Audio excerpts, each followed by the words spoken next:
Today we're going to talk about 7 fruits. How does a fruit or a plant ever come up with this chemical to kill cancer, since that plant or fruit doesn't normally get cancer like humans get?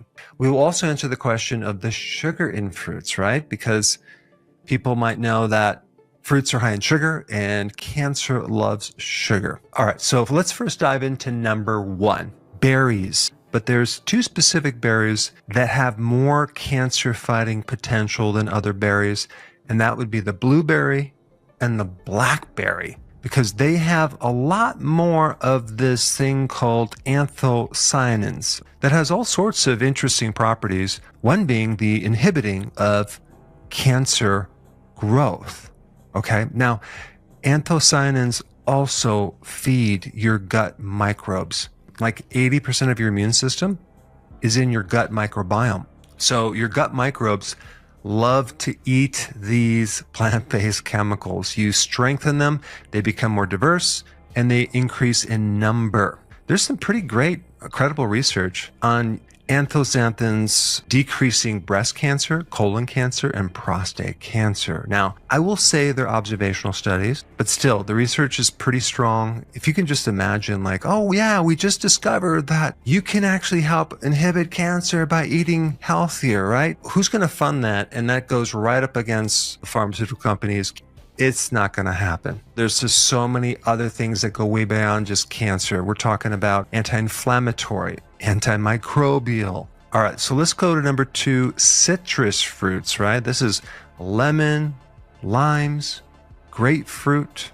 Not only are they loaded with vitamin C, which helps your immune system, but they're loaded with flavonoids, one being the detoxification of cancer-causing agents. So in other words, it strengthens the liver's ability to turn these carcinogens into harmless particles. So if you regularly consume citrus fruits, whether it's also like lemon in the water, things like that, you may decrease your risk for certain types of cancer, especially of the digestive system. Next one is pomegranates. Pomegranates are rich in a certain nutrient called ellagic acid.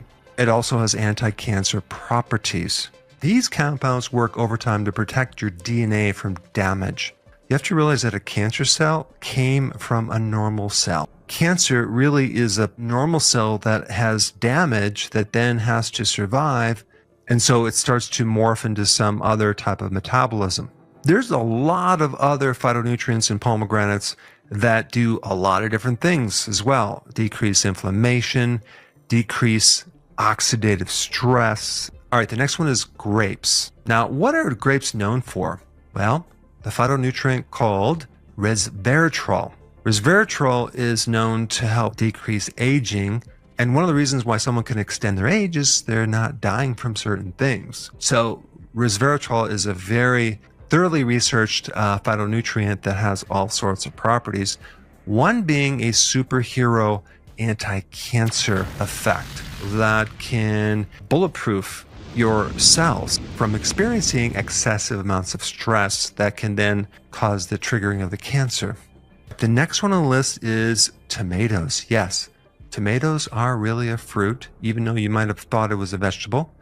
Tomatoes are loaded with something called lycopene. Now, you actually can increase the amount of lycopene if you cook the tomato, as in tomato sauce.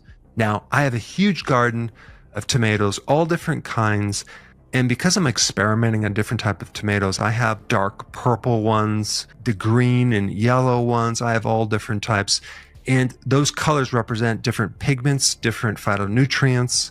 So I'm going to experiment on this and see which ones I like as far as taste, see which ones are not as destroyed by insects and bugs. And then also I'm going to send some to the lab to see what the heck is in these tomatoes. All right, next one, avocados. First thing that avocados have, glutathione. That's a super powerful antioxidant that can protect your cells against what's called carcinogens, which are things that cause cancer.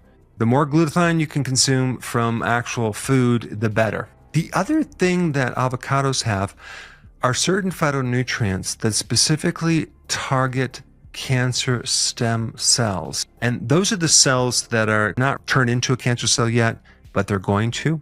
So if you can slow those down, you get at the root of cancer. All right, the last one on the list is olives. Yes, an olive is a fruit as well.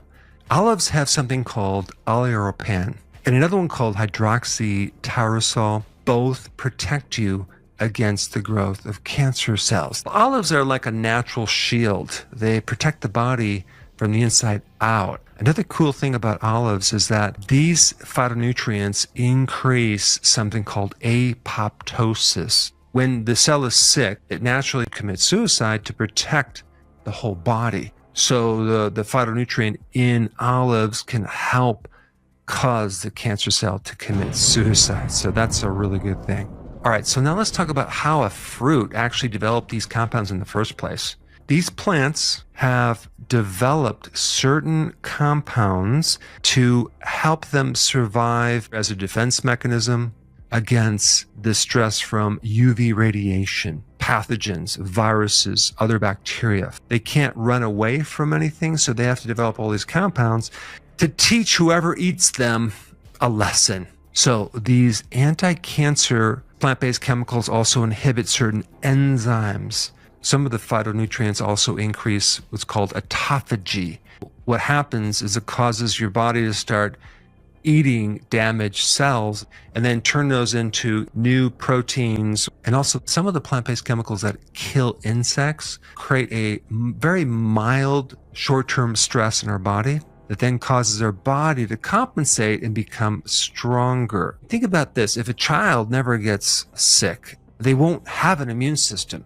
And having the body learn from that and become stronger. It's not good to eliminate all stress. These plant-based chemicals are not necessarily just killing or dissolving this cancer. They're getting rid of the things that turn into cancer, the inflammation. They're supporting the gut microbe around the cancer. And so even if there's more sugar in the fruit, the different phytonutrients with the fiber itself all buffer a lot of that sugar. So it's not like eating a candy bar at all. So I really think that food should be our medicine. Unfortunately, the medical industry does not look at food as medicine. And it's just bizarre to me to think that you can get healthy by taking a medication.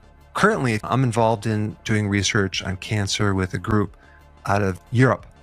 And we published several amazing studies on cancer using these natural compounds in plants because they have virtually no side effects, as chemo does have massive side effects. That's the problem with trying to address cancer, to kill it off. You need to use something in the body that does not have the toxic effects. So check it out down below, and I will see you in the next video.